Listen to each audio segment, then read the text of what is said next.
السلام علیکم ورحمۃ اللہ وبرکاتہ۔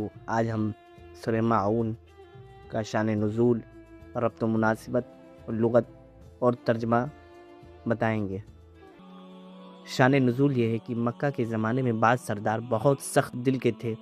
ان میں سے ایک ابو جہل بھی تھا۔ روایت میں آتا ہے کہ جب مکہ میں کوئی شخص مرنے کے قریب ہوتا تو ابو جہل اس کے پاس جاتا اور کہتا، فکر نہ کرو، ہم تمہارے بچوں اور مال کا خیال رکھیں گے۔ لیکن جب وہ شخص مر جاتا تو وہ اپنے وعدے کے خلاف اس کے یتیم بچوں کا مال ہڑپ کر لیتا اور ان کے ساتھ سختی کا برتاؤ کرتا۔ یتیم بچے اگر حق مانگنے آتے تو انہیں دھکے دے کر بھگا دیتا۔ اسی طرح سنگ دل اور ظالم لوگوں کے کردار کو بیان کرتے ہوئے قرآن نے فرمایا، فَذَلِكَ الَّذِي يَدُعُّ الْيَتِيمَ، یعنی وہی شخص ہے جو یتیم کو دھکا دیتا ہے اور اس کے حقوق کا خیال نہیں رکھتا۔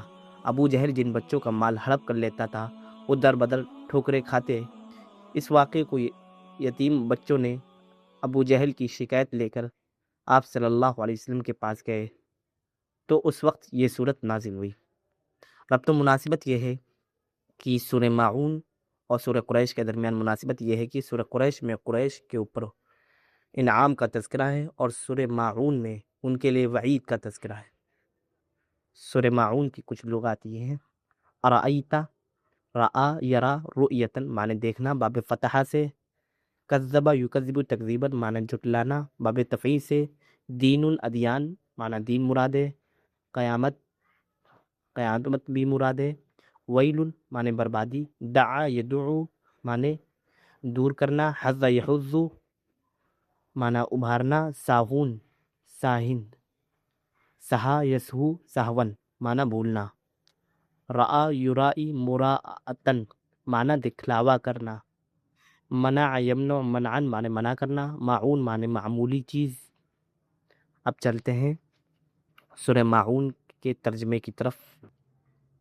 اعوذ باللہ من الشیطان الرجیم، بسم اللہ الرحمن الرحیم۔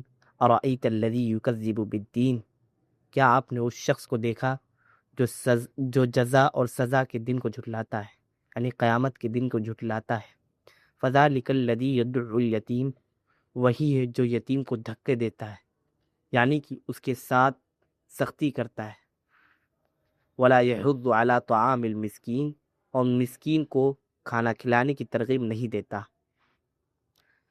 فویل للمصلین، پس خرابی ہے، بربادی ہے ان نمازیوں کے لیے، الذین هم عن صلاتهم ساہون، جو اپنے نماز سے غافل رہتے ہیں، جو بھولے ہوئے ہیں، الذین هم یراؤون، جو دکھاوا کرتے ہیں، ریاکاری کرتے ہیں، ویمنعون الماعون، اور معمولی چیزیں دینے سے بھی روکتے ہیں، یعنی ضرورت کی چیزیں۔